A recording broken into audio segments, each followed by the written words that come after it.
今日同大家分享呢個單位，確實咧係非常骨子奇利。對得起業主同我講，佢當時咧係使咗接近10萬蚊去裝修，全屋咧都係有做定製，而且咧入邊仲係好新淨，家電家私都係齊晒，即買即住，攞個喼就可以拎包入住。咁呢個單位咧，如果你哋話係中意5期維港灣，要揾翻一個細新房單位㗎，咁今日呢個單位真係非常適合你哋，89平方啊，新房一位。而家我哋都好多同戶人屋主放盤出嚟，當然好多係吉屋啦，或者係入邊雖然係有裝修比較簡單，呢個單位整體嚟講咧就係高貴，幫大家慳精力嘅，一步到位，咩嘢都係有。而且咧呢個單位咧佢坐向都唔差，係東南向啊，所以咧成個廳入邊個光線各方面嚟講都算係比較好嘅。呢度咧係只拍攝十里銀灘筍盤嘅頻道。Hello，大家好，我係阿佛特。咁我哋而家跟住鏡頭先出嚟睇下佢露台個 view 係點樣噶。位置咧就係我哋30座呢一邊啊，山頂位。但係咧山頂位有個好處，當然就係比較清靜，佢呢個空氣都係比較清新嘅，依山而建啊。望落去咧係我哋呢個中心花園啊，全部都係呢個女園景綠植景觀 view 嚟講唔算差噶。包括咧同對面嗰啲樓嘅距離咧都係 OK 噶，唔係話黐到好緊要。東南向，朝早陽光係充足，下晝咧入邊又唔係話好焗，唔係話西斜啊，就係拉一個鏡頭，包括右手邊啊。咁下面咧，我哋可以睇到一樓平台咧，而家地面都係泊咗好多嗰啲高爾夫球車。呢個單位因為佢始終係山頂位30組，涉及到呢個出入嘅問題。如果你哋話可以自己揸嗰啲高爾夫球車啊，咁呢個單位係可以考慮，因為始終嚟講佢出入咧係冇咁方便啊。如果你接受唔到，咁可能就要揾中間位啊，或者係前排位嗰啲啊，到時都可以泊喺地面嗰度叉電。啊，平時如果你哋翻去香港嗰啲車又可以泊喺車庫入邊，啊都唔係話風吹日曬。咁89平方咧，佢就露台咧細啲，因為我哋5期維港灣啲新房單位好似90平方都係一個大旗樓㗎，但係我覺得夠用就 OK 啦。睇到係咪非常市正呢個露台啊，方方正正。咁呢個位入水位、排水位啊，全部都係有。佢呢度咧就係呢個洗衣機啊。呢個紙皮箱咧係比較舊啲，但係佢入邊嗰個洗衣機係好新淨嘅，幾乎咧係冇點樣用過。因為呢個單位當時屋主買過嚟都係度假啊，好少過嚟。嗱，全屋現代風嘅設計，風格嚟講，我覺得都係 OK 㗎啊。89平方，雖然係我哋5期維港灣最細嘅新房單位，但係其實佢成個廳個空間都唔係話好細喎。你其他冇睇，你就睇佢呢個 sofa。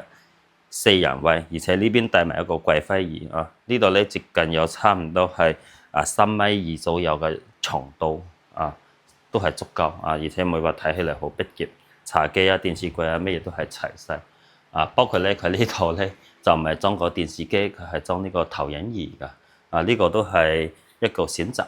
當然，如果你哋要裝電視機，可以後期換咗佢啊。雪櫃咧，唔好意思講錯咗，冷氣機咧佢都係用翻呢個品牌隔離，係呢個造機啊。牆面都係掛咗好多呢啲畫，做翻一個裝飾點綴啊。所以佈置之後咧，就睇起嚟係咪比較溫馨、比較骨子咧啊？包括咧佢呢個電視旁邊咧都做咗呢個玻璃展示櫃啊。整體呢個風格嘅搭配，我覺得係 OK 㗎啊。而且咧就係佢旁邊啊，呢度咧係餐邊櫃，呢度咧佢係做咗一個吧台。呢個吧台我覺得咧睇個人嚇，有啲人咧就會做高少少，做一個屏風。佢呢個係半櫃啊，就後期你哋要重新改造或者係唔使都可以拆咗佢。但係佢呢個餐邊櫃咧真係做到好好啊，可以俾個鏡頭睇下啊。屋主喺入邊都係放咗呢啲 SO 啊嚇，仲有好多呢啲收藏品係咪？而且入邊係帶燈底㗎啊。呢邊咧又係呢個儲物櫃啊，係咪？所以佢整體呢個搭配嘅風格都係幾好睇，唔差啊。餐台都可以留低。咁入門呢個位咧，佢就係做咗呢個鞋櫃，佢啱啱好咧係齊對面呢條邊㗎啊。咁樣睇起嚟係比較企理啲嘅。咁佢入嚟咧，門後面呢邊咧，佢就係冇做呢個櫃，因為入邊呢個深度唔夠啊。但係佢呢啲品材用料我都睇咗係都係非常好㗎真係幫大家慳翻唔少精力啊！呢個單位啊，非常新淨，包括廚房入邊我哋可以睇到，唔會話好污糟邋遢啊。雖然佢之前自己有住過，但係你都係執到好乾淨啊。雪櫃、油煙機、爐頭啊，乜嘢都係有啊。包括佢呢啲櫥櫃啊，呢啲係高標嚟㗎嗱。佢呢個儲物嘅空間都係好多嘅，沙包咁親乜嘢都有。到時呢啲雜物會幫大家全部清洗。水壓都係完全冇問題嘅，而且佢呢個新盤咧，佢呢個水龍頭咧，你睇下，即係用翻呢個新縮抽拉式嘅啊。熱水器咧都係有裝明㗎，都係好新淨，你哋可以睇到啊，好企理係咪 ？OK， 我哋而家睇翻房間，先睇佢呢個主人房啊。主人房佢三個房咧，全部都係有做呢個定製櫃。啊！佢呢邊呢個衣櫃咧就係一個 L 型嘅，延伸過嚟一直到嗰邊嘅。啊！佢呢度個深度都有接近差唔多係60公分。啊，做衣櫃咧係啱啱好。啊，可以放好多被係咪？又多咗好多呢個收納嘅空間。啊，延伸過嚟啊，包括呢邊全部都係做到頂嘅，就唔會藏灰啊。咁入邊有私人物品就唔打開啦。佢呢個旁邊呢啲細節都做到好好喎。呢個轉角位佢咪做翻嗰個直角嘅。啊，全部都係帶翻一個線人嘅。咁就唔使擔心話撞親嘅啊！床頭櫃啊、床啊，全部都可以留低，非常新淨。呢種係米半床，足夠大主人房嚇，三邊落床都係有大把個空間，而且咧入邊呢個凹位咧，佢都係做咗呢啲書櫃呢啲隔層啊，可以擠嘢，非常企理。俾鏡頭，主人房都係東南向，好開揚噶，新景啦、遠景啦、綠油油啊，非常光猛啊！完全唔影響，雖然佢樓層唔係好高，係9樓，冷氣機都係呢個品牌吉嚟嘅，咩嘢都係有啊，執一執，搞搞衞生就可以拎包入住。睇第二個房啊，呢個房間咧就細啲啊，但係咧佢就利用咗呢個飄台位做咗呢個榻榻米啊，呢個設計都係好好噶。呢邊有個空間做一個書台啊，咁佢呢邊咧就係做到頂啦，都係做咗呢個衣櫃啊。所以佢儲物嘅空間係冇問題，麻雀雖小，睇你點樣去利用佢空間啊。下面咧全部都係有做呢啲櫃桶，包括佢床啊入邊，到時呢啲蓋結起來，全部都可以擠嘢嘅啊。所以咧如果你話好似呢啲定製櫃係咪自己去整咧，仲要諗啊，跟住咧。都唔知要點樣去揀係咪？但係佢全部幫你哋做好㗎。如果呢啲顏色款式你哋接受到，呢個單位真係幫大家可以慳唔少錢，慳唔少精力。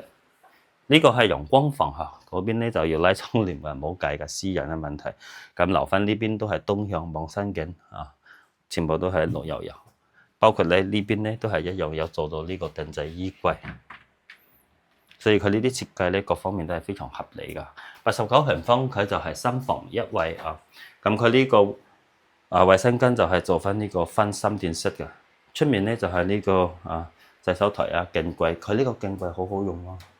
嗱，入邊你睇下可以放咁多化妝品遮起嚟完全睇唔出嚟，係咪非常企理啊？包括下面佢呢個浴室櫃儲物嘅空間都係足夠大，可以放洗衣液放紙巾等等。中間係呢個智能馬桶類嘅，就係大噪溫啦，而且係可以自動沖水。入邊呢個洗手間、沖涼房咧就可以做到乾濕分離嘅嚇，3摺疊通門，防滑磚而且都係有明窗嘅設計。呢個單位咩嘢都係有嘅，89平方，總價只需要45萬3千啊！而且產權係親室，冇低壓、冇查封，隨時可以交易過戶啊！而家大家睇到潮屋所嘅家電家私，全部都係留低俾你哋去用。咁當然咧，如果入邊有部分你哋係用唔到，就交俾阿發達會免費幫大家清洗。呢個單位係冇咩問題㗎。唯一咧就話新定位睇你可唔可以接受到。如果接受到咧，咁要揾翻一個細則深房比較企理新淨嘅拎包入住嘅單位。今日呢個單位完全可以考慮。OK 啦。咁如果呢個單位大家仲有咩唔清楚，後台嗰度微信掃碼或者係 WhatsApp 聯繫阿發達過嚟睇樓，通知我，我可以安排專車去深圳、蓮塘或者係羅湖，每一個關口都可以接你哋過嚟睇樓，非常方便。過嚟睇一睇，俾自己啦同埋屋企人啦多一次啱嘅選擇機會，係咪？一次成交係終身服務大家㗎。今期到呢度，我哋下期再見，拜拜。